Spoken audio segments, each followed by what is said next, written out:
আজকে আমার আলোচনার বিষয় হবে বটানি। এসএলএসটি বায়োলজির এটা আমার দ্বিতীয় দিন। প্রথম দিন আমি জুওলজি সম্পর্কে আলোচনা করেছি, আজকে বটানি সম্পর্কে আলোচনা করব। এবার প্রথম কথা তোমাদের বলি, যেটা সিলেবাসটা হাতে নাও, তারপর ধীরে ধীরে ধীরে ধীরে বুঝতে পারবে সবটা। তাহলে প্রথম যে টপিকটা আছে সিলেবাসে সেটা হচ্ছে বটানিতে সেল। সেল জুওলজির টপিকও আছে আর বটানির টপিকও আছে, কিন্তু দুজনের মধ্যে একটু ডিফারেন্স আছে। প্ল্যান্ট সেল আর অ্যানিম্যাল সেল। প্ল্যান্ট সেলের যেমন সেল ওয়াল প্রেজেন্ট থাকে, অ্যানিম্যাল সেলের সেল ওয়াল অ্যাবসেন্ট থাকে। প্ল্যান্ট সেলের সাথে যদি তুমি কোনো সিমিলারিটি পেয়ে থাকো সেটা প্রিমিটিভ সেল বা প্রোক্যারিওটিক সেলের। এদেরও সেল ওয়াল আছে, প্রোক্যারিওটিক সেলেরও সেল ওয়াল আছে। যেমন এইখানে কিছু জিনিস বুঝতে হবে, সেটা হচ্ছে প্রোক্যারিওটিক সেলের মধ্যে যেমন পড়া আছে ব্যাকটেরিয়া।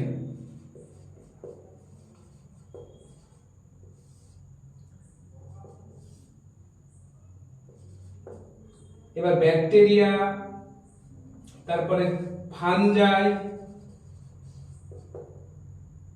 তারপরে প্ল্যান্ট, এদের সবার সেল ওয়াল আছে, কিন্তু যেটা বেসিক ডিফারেন্স সেটা হচ্ছে এদের সেল ওয়ালের কম্পোনেন্ট। দেখো, সেল ওয়াল মানেই কিন্তু সেটা কার্বোহাইড্রেটের পলিস্যাকারাইড দিয়ে তৈরি হবে। এইবার ব্যাকটেরিয়ার যে সেল ওয়াল প্রেজেন্ট থাকে সেটা যেমন পেপটাইড ও গ্লাইকেন নিয়ে তৈরি হয়।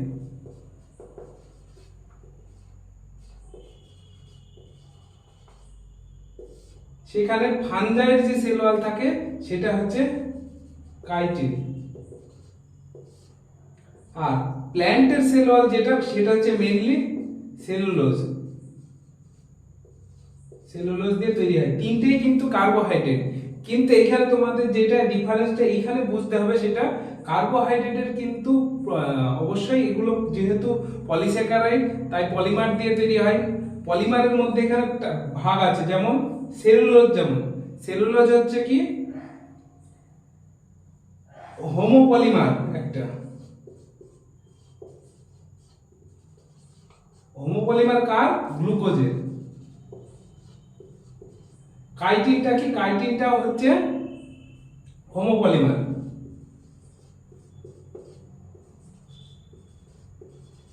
হোমোপলিমার কার? এনএজি। এনএজির পুরো নাম হচ্ছে এন অ্যাসিটাইল গ্লুকোসামিন। আর এই যে পেপটাইড ও গ্লাইকেন যেটা আছে এটা হচ্ছে হেটেরোপলিমার।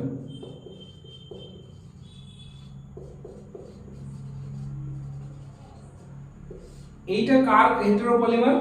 এইটা হচ্ছে এনএজি আর এনএএন, এদের হচ্ছে অল্টারনেটিভ ফর্ম। এটা হচ্ছে হেটেরোপলিমার। তাই হোমোপলিমার এনএজি আর হোমোপলিমার গ্লুকোজ এইগুলো তৈরি করছে কি সেলুলোজ আর কাইটিন। আর পেপটাইড ও গ্লাইকেন হেটেরোপলিমার এনএজি আর এনএএন। এনএজি পুরো নাম হচ্ছে এন অ্যাসিটাইল গ্লুকোসামিন, আর এনএএম হচ্ছে এন অ্যাসিটাইল মিউরামিক অ্যাসিড। এইগুলো ভালো করে জানতে হবে। এই তিনটার হচ্ছে এই তিনজনেরই সেল ওয়াল প্রেজেন্ট থাকে। এই হলো সেলের। আর সেলের ভেতরে যেমন এখানে আছে, এইখানে তোমরা যেটা মনে রাখবে যে প্ল্যান্টের সেলের একটা যখন অর্গানিজমস গুলো পড়বে তখন যেটা অ্যানিমাল সেলের থেকে ডিফারেন্স থাকবে, সেটা যেমন প্ল্যান্ট সেলের ক্ষেত্রে প্লাজমিডের প্রেজেন্ট থাকবে। তোমাকে সেই ক্ষেত্রে প্লাজমিডের যেমন ক্লোরোপ্লাস্টিড, ক্রোমোপ্লাস্টিড, লিউকোপ্লাস্টিড এগুলো সব ডিটেলসে জানতে হবে। ইভেন ক্লোরোপ্লাস্টিড কিভাবে তৈরি হচ্ছে, এর ফাংশন কি, ফটোসিনথেসিসে তো ওগুলো ভালো করে জানতেই পারবে। এইখানে প্লাস্টিকটা কিন্তু খুব ভালো করে পড়তে হবে। তারপর সেকেন্ড যেটা পড়তে হবে সেটা হচ্ছে ক্রোমোজোম। ক্রোমোজোম মোরলেস সিমিলারই থাকে প্ল্যান্ট সেল অ্যানিম্যাল সেলের। তুমি ওখানে ক্রোমোজোম যখন পড়বে পুরোটা প্ল্যান্ট সেল আর অ্যানিম্যাল সেল আলাদা করে না, পুরো ডিটেলসেই পড়বে ক্রোমোজোম সম্পর্কে। এরপর আছে সেল ডিভিশন। সেল ডিভিশনও তাই করবে। সেল ডিভিশন যখন পড়বে তুমি প্ল্যান্ট সেল অ্যানিম্যাল সেল সবার সেল ডিভিশনটা একসাথে পড়বে। যেটা পড়তে মেনলি এদের মধ্যে ডিফারেন্স দেখা যায় সেটা হচ্ছে তোমার সাইটোকাইনেসিসের সময়। প্ল্যান্ট সেলে যেমন কি সাইটোকাইনেসিস হচ্ছে সেল প্লেট ফর্মের মাধ্যমে হয়, আর অ্যানিমাল সেলে সাইটোকাইনেসিস হয় ক্লিভেজের মাধ্যমে। এইবার দুজনের ক্ষেত্রে এই হচ্ছে ডিফারেন্স। আরো বেসিক ডিফারেন্স আছে, সেগুলো পরে পড়াবো। আর যেগুলো তোমাদের পড়তে হবে, এই যে যখন সেল ডিভিশন পড়বে মাইটোসিস বা মিওসিস, তখন কিন্তু এইগুলো পড়বে হচ্ছে সি ভ্যালু, এন ভ্যালু, এগুলো দিয়ে পড়লে কি সুবিধা হবে তোমার আর কখনো এগুলো মাথা থেকে বেরোবে না যে কোনটা কি, কোনোদিন কোনো কনফিউশন থাকবে না, কারণ ওই ক্রোমোজোমের সেপারেশন কখন হচ্ছে সেই জায়গায় থেকে কোশ্চেনগুলো কিন্তু হতে পারে। সেকেন্ড পয়েন্ট যেটা আসে, ফার্স্ট যেমন সেল আসলো সিলেবাসে বটানির, সেকেন্ড আসে যেটা সেটা হচ্ছে প্ল্যান্ট অ্যানাটমি। প্ল্যান্ট অ্যানাটমির মধ্যে যেমন তুমি পাবে হচ্ছে প্ল্যান্ট টিস্যুর অনেক টাইপ আছে, ক্লাসিফিকেশন আছে টিস্যু, যেমন কি simple tissue, permanent tissue. Simple টিস্যুর মধ্যে আবার অনেকগুলো টাইপ আছে। তারপর প্রথম হচ্ছে যেটা টাইপ করবে সেটা হচ্ছে মেরিস্টেমাটিক টিস্যু আর পার্মানেন্ট টিস্যু। মেরিস্টেমাটিক টিস্যু মানে হচ্ছে যে টিস্যুগুলো সবসময় ডিভাইড করবে, যেগুলো ইয়াং টিস্যু অনেক। আর পার্মানেন্ট টিস্যু কি মেরিস্টেমাটিক টিস্যু থেকে পার্মানেন্ট টিস্যুতে কনভার্ট হয়। এবার পার্মানেন্ট টিস্যুর মধ্যে আবার যেমন ডিফারেন্স আছে, পার্মানেন্ট টিস্যুর মধ্যে যেটা ভাগ আছে প্রথম সেটা হচ্ছে সিম্পল পার্মানেন্ট, আর একটা হচ্ছে কমপ্লেক্স পার্মানেন্ট বা কম্পাউন্ড পার্মানেন্ট।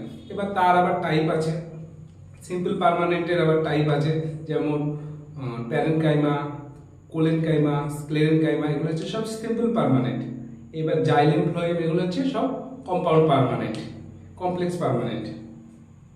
এইবার তোমরা যেমন পড়বে হচ্ছে রুট, স্টেম, লিফ, এদের অ্যানাটমিটা খুব ভালো করে পড়তে হবে, যেমন transverse section.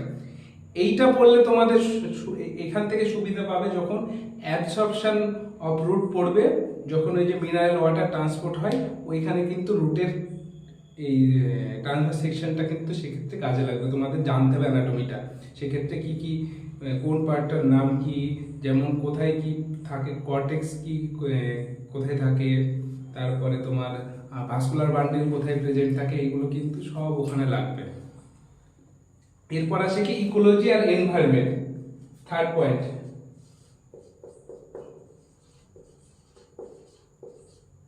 Ecology and environment. Ecology and এনভায়রনমেন্টে যেটা খুব ভালো করে পড়তে হবে তোমাদের সেটা হচ্ছে সাকসেশন, ইকোলজিক্যাল সাকসেশন।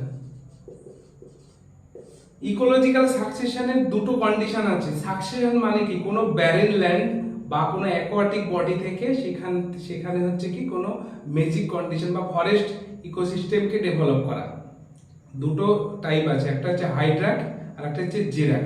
হাইড্রাকে কি হয়, হাইড্রাক হচ্ছে কোনো অ্যাকোয়াটিক বডি থাকে, সেইটা কিভাবে ফরেস্ট ল্যান্ডে কনভার্ট হচ্ছে। হাইড্রাকের ক্ষেত্রে তোমরা আরো বলতে পারো যে হাইড্রিক কন্ডিশন থেকে মেসিক কন্ডিশন হচ্ছে ইন্টারমিডিয়েট কন্ডিশন। আর জেরাক কন্ডিশন কি, কোনো জেরিক কন্ডিশন বা এক্সট্রিম কন্ডিশন আছে, সেইখান থেকে কোনো ফরেস্ট গ্রো করানো, বা জেরিক কন্ডিশন থেকে কোনো বেসিক কন্ডিশনে কনভার্ট করা, এইটা হচ্ছে জেরাক ইকোসিস্টেমের মধ্যে পড়ে। এই যে সাকসেশন, এটা খুব ভালো করে পড়তে হবে ডিটেলস একদম। তারপর আসে তোমাদের যেটা হ্যালোফাইট, জিরোফাইট, হাইড্রোফাইট, এগুলো কি, এগুলো তো খুব একটা কঠিন জিনিস না, সোজা জিনিস। এইখানে যেমন তোমরা পড়বে হচ্ছে মডিফিকেশন, জিরোফাইটের ক্ষেত্রে প্ল্যান্টের কি কি ধরনের মডিফিকেশন হয়, তারপরে যেমন হ্যালোফাইটের ক্ষেত্রে কি মডিফিকেশন হয়, তারপরে হচ্ছে হাইড্রোফাইটের ক্ষেত্রে যেমন এগুলো সব কিন্তু, যেমন হ্যালোফাইটের ক্ষেত্রে শর্ট ল্যান্ড থাকে, তারপরে তোমার নিউম্যাটোফোর থাকে, এগুলো কিন্তু সব মর্ফোলজির মধ্যে পড়ে যাবে। তারপর জেরিক কন্ডিশনে এক ধরনের ইয়ে হয়। তারপরে তোমরা এখানে যেমন জানতে পারবে যে ইকোলজিক্যাল সাকসেশনে সবথেকে পায়োনিয়ার স্পিসিস কারা। যেমন পায়োনিয়ার স্পিসিস যদি তোমার রকের যদি সাকসেশন হয়, সেক্ষেত্রে পায়োনিয়ার স্পিসিস কিন্তু অলওয়েজ লাইকেন হবে, এটা মাথায় রাখবে। এরপর আসছে কি, তাহলে প্রথমে হলো সেল, সেকেন্ডে আসলো প্ল্যান্ট অ্যানাটমি, থার্ড আসলো ইকোলজি অ্যান্ড এনভায়রনমেন্ট, ফোর্থ যে পার্টটা আসবে সেটা হচ্ছে প্ল্যান্ট গ্রুপ।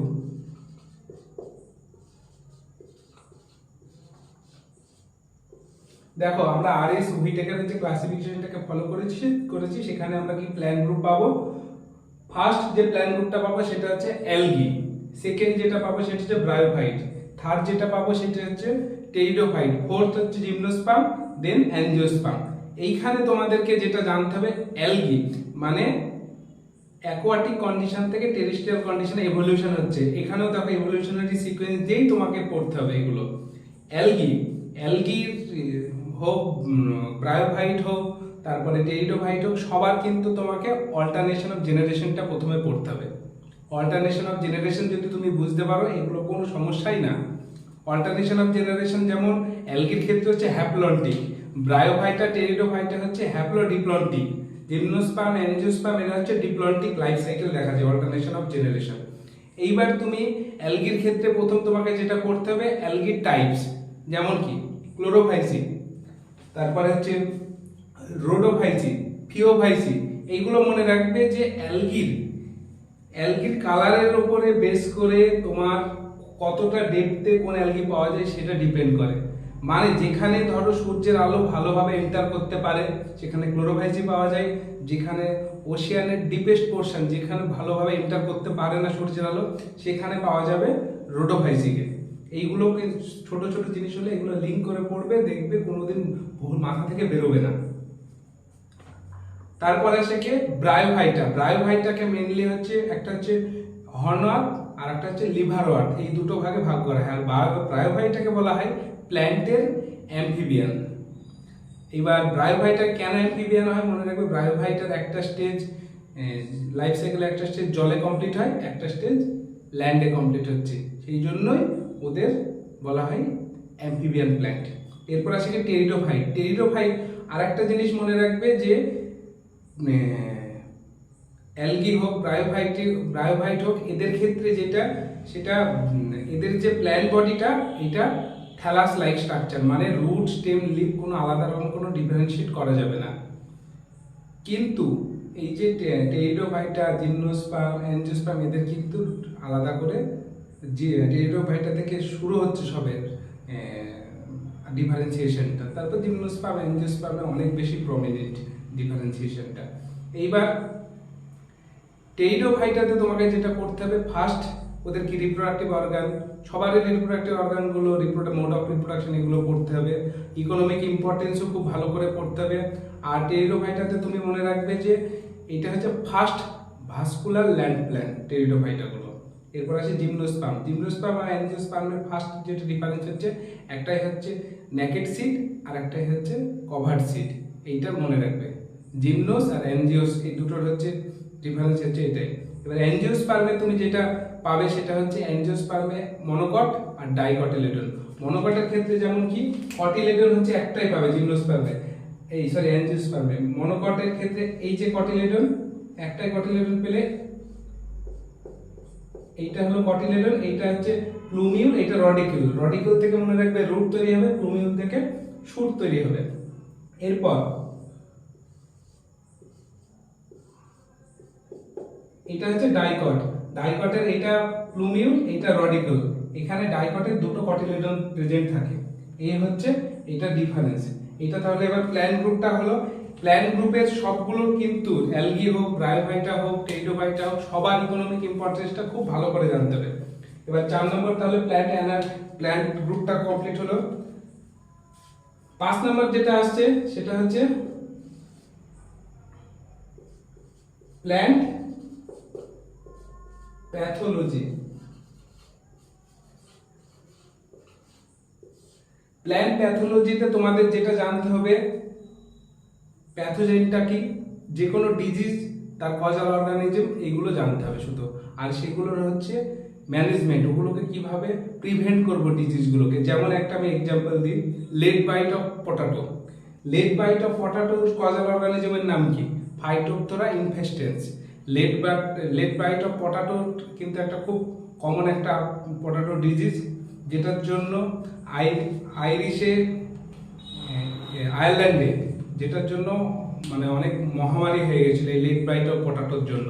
সেই জন্য এইটা খুব ইম্পর্টেন্ট একটা জিনিস। এরকম অনেকগুলো ডিজিজ আছে, তোমাদের সব আমি পড়িয়ে দেব। এরপর আসে কি মরফোলজি। মরফোলজি মানে হচ্ছে মরফোলজি অফ ফ্লাওয়ারিং প্ল্যান্ট বলা হয়।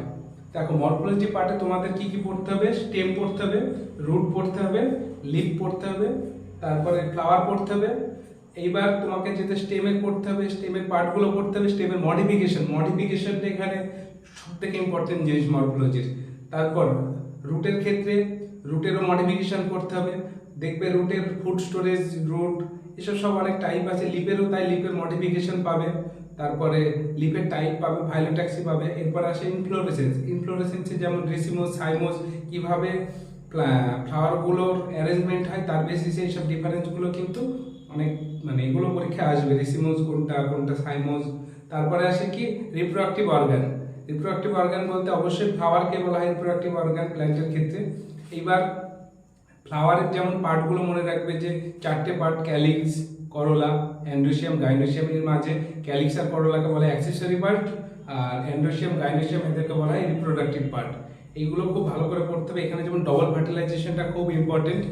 তারপর ডবল ফার্টিলাইজেশনের পর এমব্রায়ো থেকে কিভাবে কটিলেডন তৈরি হচ্ছে, তারপর সেখান থেকে কিভাবে নিউ প্ল্যান্ট বডি তৈরি হচ্ছে, এগুলো কিন্তু ভালো করে পড়তে হবে। তারপরে সিড, টাইপস অফ সিড, এগুলো মনে রাখতে হবে। ফ্রুট, টাইপস অফ ফ্রুট, তারপরে হচ্ছে প্লাসেন্টেশন, এইগুলো কিছু বাদ দেওয়া যাবে না, এগুলো সব মর্ফোলজির মধ্যে পড়বে। মর্ফোলজি সিলেবাসটা তোমার দেখে ছোট মনে হতে পারে, কিন্তু এখানে অনেক কিছু আছে, মানে এক একটা পয়েন্টই হয়তো তোমার এক একটা করে বড় বড় ক্লাস লেগে যাবে। এরপর আছে কি ট্যাক্সোনমি। ট্যাক্সোনমি মনে রাখবে, বটানির ক্ষেত্রে 3 ধরনের ট্যাক্সোনমি দেখা যায়। একটা হচ্ছে আর্টিফিশিয়াল ট্যাক্সোনমি, একটা হচ্ছে ন্যাচারাল সিস্টেম অফ ট্যাক্সোনমি, আর একটা হচ্ছে ফাইলোজেনেটিক ট্যাক্সোনমি। এগুলো বিভিন্ন সায়েন্টিস্ট বিভিন্নগুলো প্রপোজ করেছে, এগুলো সব পরে আমি পড়াবো। তারপরে বাইনোমিয়াল নোমেনক্লেচার, যেমন লিনিয়াসের, এগুলো পড়তে হবে। কি সব পড়ার দরকার নেই, কিছুটা যেমন তোমার এখানে বাইনোমিয়াল নোমেনক্লেচারের যে রুলসগুলো সেগুলো খুব ভালো করে জানতে হবে। তারপরে importance of herbarium, botanical garden, এগুলো ভালো করে পড়তে হবে। আর এখানে 4টে ফ্যামিলি দেওয়া আছে, ফ্যামিলিগুলো খুব ভালো করে পড়তে হবে তোমাদের। এই ফ্যামিলিগুলো কিন্তু মেনলি হচ্ছে 9-10 এর জন্য পড়তে হবে। তুমি যদি 11-12 দিতে যাও সেক্ষেত্রে কিন্তু আরও এক্সট্রা কিছু ফ্যামিলি অ্যাড করতে হবে। যেমন এখানে 9-10 এর জন্য যে ফ্যামিলিগুলো দেওয়া আছে সেটা হচ্ছে লেগুমিনেসি, যেখানে লেগুমিনেসি ফ্যামিলিটা যখন পড়বে ওখানে নাইট্রোজেন ফিক্সেশনটাও কিন্তু পড়ে নেবে ওর সাথে সাথে। এগুলো মানে পুরো, যেমন লেগুমিনেসি নামটা কেন এসছে, লেগুমিনেসি নামটা এসছে লেগ হিমোগ্লোবিন থেকে, তাই এই লিঙ্কগুলো করে পড়বে, জীবনে কখনো ভুল হবে না। লেগুমিনেসি হচ্ছে যে কোনো তোমার ডাল জাতীয় প্ল্যান্ট, সব লেগুমিনেসির মধ্যে পড়ে। তারপরে আছে যেমন কি সোলানেসি, যেমন মনে রাখবে ভিটামিন সির, যে কোনো সোলানেসি প্ল্যান্টে হচ্ছে ভিটামিন সি স্টোর হাউস, আর এরা নর্মালি গ্রিন ইন কালার হয়। সোলানেসির মধ্যে তুমি যেমন পাবে হচ্ছে ব্রিঞ্জাল পাবে, ক্যাপসিকাম পাবে, এগুলো তারপরে তোমার স্পাইসেস পাবে, সব কিছু এগুলো যে এর মধ্যে পাবে। এরপর রুবেসির মধ্যে যেমন তুমি পাবে হচ্ছে চাইনা রোজ, হিবিস্কাস রোজ সাইলেন্সি যেটা আছে। এরপর গ্রামিনেসি হচ্ছে একমাত্র মনোকট, তোমাদের যেগুলো দেওয়া আছে বাকি 3টে হচ্ছে ডাইকট, গ্রামিনেসিটা মনোকট। আর এখানে মনোকট আর ডাইকটের যেমন ডিফারেন্স হচ্ছে কি কটিলেডনের বেসিসে আরও অনেক ডিফারেন্সিয়েশন আছে মনোকট আর ডাইকটের। রুট, একজনের যেমন ফাইব্রাস রুট সিস্টেম মনোকটের ক্ষেত্রে, আর ওর ক্ষেত্রে কিন্তু রুট সিস্টেম হচ্ছে ট্যাপ রুট সিস্টেম দেখা যায় ডাইকটের ক্ষেত্রে। তারপর আর ভেনেশন প্যাটার্ন, যেমন লিপের মনোকটের ক্ষেত্রে প্যারালাল ভেনেশন দেখা যায়, ডাইকটের ক্ষেত্রে সেটা হচ্ছে রেটিকুলেট ভেনেশন দেখা যায়। এরপর আসছে কি প্যালিওবোটানিতে তুমি প্রথম প্যালিওবোটানি বা প্যালিওজুওলজি যাই বলো না কেন, এইখানে মনে রাখবে তোমাকে জিওগ্রাফিক্যাল টাইম স্কেলটা পড়তে হবে, আর সেই পিরিয়ডগুলো পড়তে হবে। পিরিয়ডের কোন সময় কোন প্ল্যান্ট বা অ্যানিম্যাল অ্যাডাপ্ট করেছে বা ইভলভ হয়েছে সেগুলো তোমাকে মনে রাখতে হবে। এখানে আমি তোমাদের একটা পরে ক্লাস করিয়ে দেবো, যেটা জিওগ্রাফিক্যাল টাইম স্কেলের ওপরে, সেটা হচ্ছে লিঙ্ক করে পড়িয়ে দেবে অ্যানিম্যাল আর প্ল্যান্ট, সেক্ষেত্রে তোমাদের ভুল হবে না। যেমন আমি বলি কার্বনিফেরাস যুগ, আমাদের যাকে সেই সময় জিমনোস্পার্মের এভলভ হয়েছিল। এইবার সেখান থেকে কিন্তু অ্যাকচুয়ালি ডাইনোসর যখন আসলো জুরাসিক যুগে, তখনও কিন্তু জিমনোস্পার্মে ছিল। এইবার আমরা এখন যেসব কয়লাগুলো পাই সব কার্বনিফেরাস যুগে জিমনোস্পার্ম থেকেই পাই। এগুলো জিমনোস্পার্ম কনভার্ট হয়ে এখনকার যে কোলগুলো পাচ্ছি সেগুলো সব জিমনোস্পার্মের পাশে। এইবার এরপর আসছে কি প্ল্যান্ট ফিজিওলজি। প্ল্যান্ট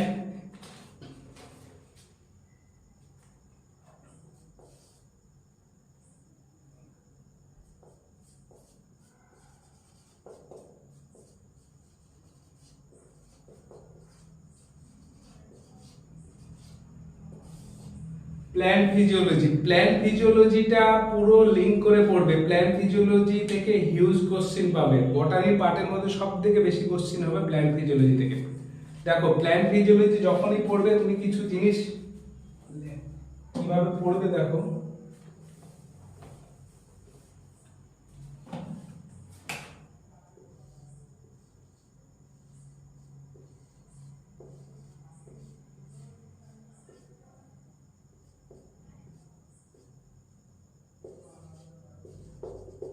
এই যে দেখো এটা ধরো স্টেম, এগুলো হচ্ছে লিফ, এটা হচ্ছে রুট।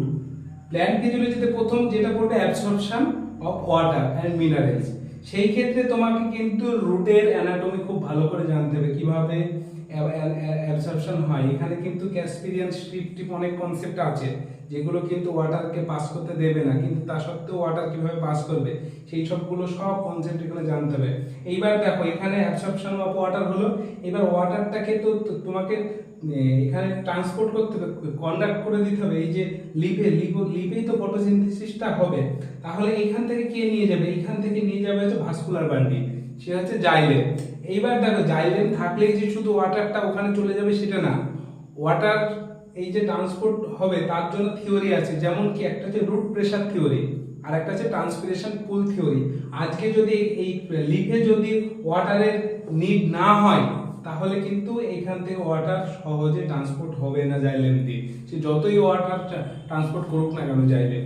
এইবার এই যেখানে যেমন যত বেশি ট্রান্সপিরেশন হবে তত এখান দিয়ে ওয়াটার কন্ডাকশনটা ভালো হবে, এটা হচ্ছে ট্রান্সপিরেশন পুল থিওরি। আর রুট প্রেসার থিওরিটা কি, ওটার জন্য অটোমেটিক্যালি একটা সার্টেন হাইট পর্যন্ত ওয়াটারটা উঠে যাবে। এবার দেখো এইবার এইটা পড়ার পর পড়বে হচ্ছে ফটোসিনথেসিস। ফটোসিনথেসিসে কি তৈরি হলো? Food product glucose. গ্লুকোজটা কি হবে? এবার গ্লুকোজটাকে ট্রান্সপোর্ট করতে হবে, কে ট্রান্সপোর্ট করবে? ফ্লোয়েম। গ্লুকোজকে ডিরেক্টলি ফ্লোয়েম ট্রান্সপোর্ট করবে না, কেন? Glucose highly reactive. গ্লুকোজ তাহলে কি করে কোন ফর্মে ট্রান্সপোর্ট হবে? গ্লুকোজ থেকে তৈরি হবে ডাইস্যাকারাইড, যেমন কি গ্লুকোজ থেকে তৈরি হতে পারে সুক্রোজ। সুক্রোজ ফর্মে হচ্ছে অ্যাকচুয়ালি ট্রান্সপোর্ট হয় ফ্লোয়েম দিয়ে। এখানে অনেক কিছু থিওরি আছে, যেমন mass flow, pressure flow, hypothesis আছে, এগুলো পড়তে হবে ডিটেলসে। তারপর দেখো সেইটা ট্রান্সপোর্ট হয়ে একটা জায়গায় স্টোর হবে, তাহলে কি প্ল্যান্টের যে স্টোরেজ প্রোডাক্ট হয় গ্লুকোজের, সেইটা কি ফর্মে হয়? সেটা কিন্তু স্টার্চ ফর্মে হয়। তাহলে কি গ্লুকোজ হচ্ছে কি মনোস্যাকারাইড, তারপরে ফ্রুক্টোজ হচ্ছে কি ডাইস্যাকারাইড, ফ্রুক্টোজ বলছি কেন, সুক্রোজ হচ্ছে ডাইস্যাকারাইড, আর স্টার্চ হচ্ছে কি পলিস্যাকারাইড। তাহলে এইখানে আরেকটা কনসেপ্ট আসে সোর্স আর সিঙ্ক। সোর্স কোথায়? যেখানে হচ্ছে তোমার গ্লুকোজটা সিনথেসিস হলো সেই জায়গাটা হচ্ছে সোর্স, আর যেখানে স্টোর হলো গ্লুকোজটা সেটা হচ্ছে সিঙ্ক। আর ট্রান্সপোর্ট হচ্ছে ভায়া ফ্লোয়েম। কি ফর্মে ট্রান্সপোর্ট হচ্ছে বললাম? ট্রান্সপোর্ট হচ্ছে তোমার সুক্রোজ ফর্মে, ডাইস্যাকারাইড। এই হলো ট্রান্সপোর্ট হয়ে গেল। এইবার ফটোসিনথেসিস হবে, তারপরে প্ল্যান্টেরও তো রেসপিরেশন হয়, কারণ রেসপিরেশন না হলে তো এটিপি সিনথেসিসই হবে না, তাহলে প্ল্যান্টের নিজস্ব রেসপিরেশন হয়, হয়তো রেসপিরেশনের তুলনায় ফটোসিনথেসিসটা অনেক বেশি হয়। যাই হোক, এইবার এইখানে এরপর রেসপিরেশন পড়বে। তারপর এখানে হচ্ছে হরমোন আছে, প্ল্যান্ট বিভিন্ন হরমোন যেগুলো আছে, যেমন অক্সিন, জিব্বারেলিন, ইথিলিন, সাইটোকাইনিন, তারপরে অ্যাবসিসিক অ্যাসিড, এগুলোও কিন্তু ট্রান্সপোর্ট হয় থ্রু ফ্লোয়েম। হরমোন যেগুলো ট্রান্সপোর্ট হয়, কারণ ফ্লোয়েমের ট্রান্সপোর্ট একমাত্র সব দিকে ট্রান্সপোর্ট হতে পারে, জাইলেমের transport always unidirectional, upward movement হয় সবসময় ওয়াটার। জাইলেম হচ্ছে একদিকেই ট্রান্সপোর্ট করতে পারে, ফ্লোয়েম কিন্তু ওরকম না, ফ্লোয়েম সব দিকে ট্রান্সপোর্ট করতে পারে, কারণ ফুড সমস্ত পার্টের ফুড নিড। এইবার আসছে কি তোমার এইখানে একটা যেমন পাবে হচ্ছে ফসফোরাইলেশন। ফসফোরাইলেশন মানেই তোমরা মনে রাখবে যে এটিপি সিনথেসিস। রেসপিরেশনের সময় যে ফসফোরাইলেশন হয় সেটা রেসপিরেটরি ফসফোরাইলেশন, আর ফটোসিনথেসিস সময় যেটা হয় সেটা হচ্ছে ফটোফসফোরাইলেশন। এইবার ফটোসিনথেসিসে যে ফসফোরাইলেশন হয় সেখানে অনেক একটা থিওরি আছে, যেমন কেমো সিনথেটিক থিওরি বা কেমোসমোটিক থিওরি, এগুলো সব ডিটেলসে আমি পড়াবো যখন ফটোসিনথেসিস পড়াবো, নো প্রবলেম। এবার আসছে কি সাইটোজেনেটিক্স অ্যান্ড হেরিডিটি। প্ল্যান্ট ফিজিওলজির পর আসছে কি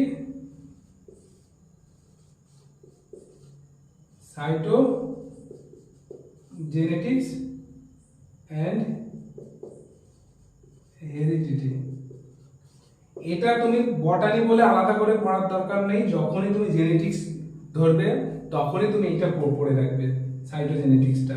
সাইটোজেনেটিক্স হচ্ছে তোমার প্ল্যান্টের ক্ষেত্রেও যা বেন্ডেল থিওরি দিয়ে গেছিল, সেটা হচ্ছে তোমার অ্যানিমালের ক্ষেত্রেও সে একই লজ অফ সেগ্রিগেশন। তোমার গিনিপিগের ক্ষেত্রেও যেভাবে ফাংশন করবে সেটা হচ্ছে পি প্ল্যান্টের ক্ষেত্রেও সেইভাবে ফাংশন করবে, তাই আলাদা করে এগুলো পড়ার দরকার নেই, একসাথেই পড়ে নেবে জেনেটিক্স।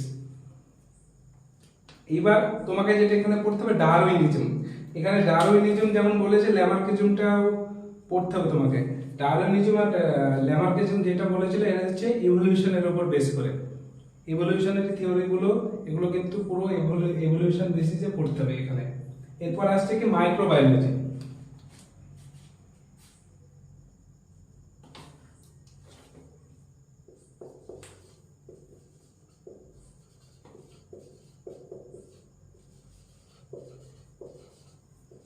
দেখো মাইক্রোবায়োলজি আর ফানজাই এগুলো অ্যাকচুয়ালি বটানির পার্ট না, এগুলো তবু বটানি সিলেবাসের মধ্যে দিয়েছি যেহেতু পড়তে হবে।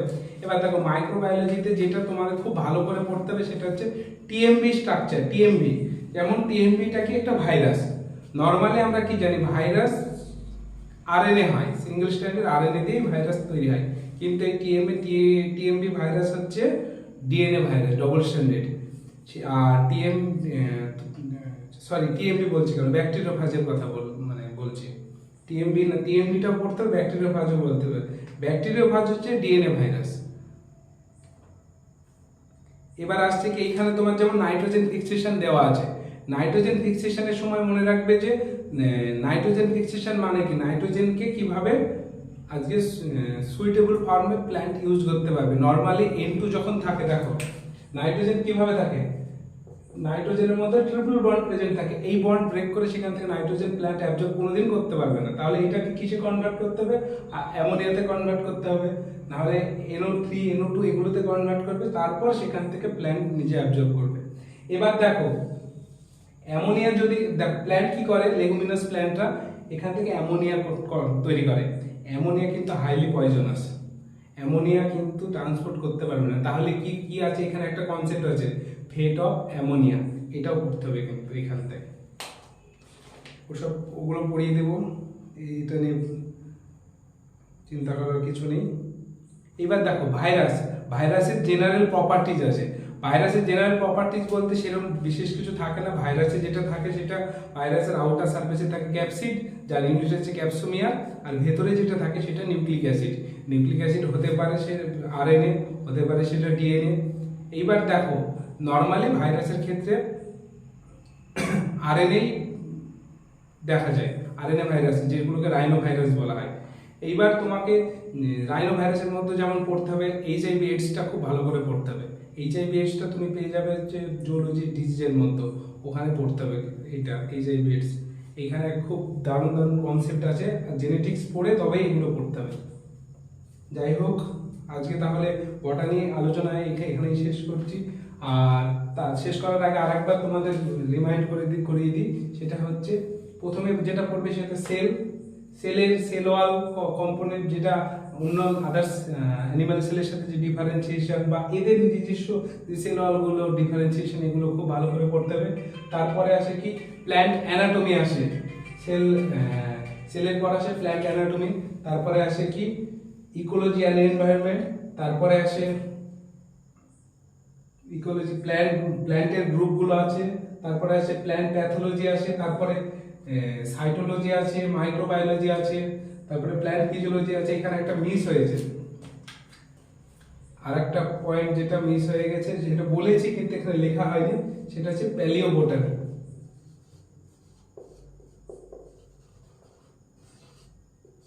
এগুলো পড়ে যেতে হবে, কোনো আলাদা করে প্যানিক হওয়ার কিচ্ছু নেই। পুরো আমার ক্লাস ফলো করে যাও, আমি যেগুলো ইউটিউবে প্রোভাইড করব সেগুলোই দেখে যাও, দেখো। আর বায়োলজিতে তো অন্তত কোনো ভীতি থাকবে না কখনো, তোমাদের এখানেই রেডি হয়ে যাবে। Thank you.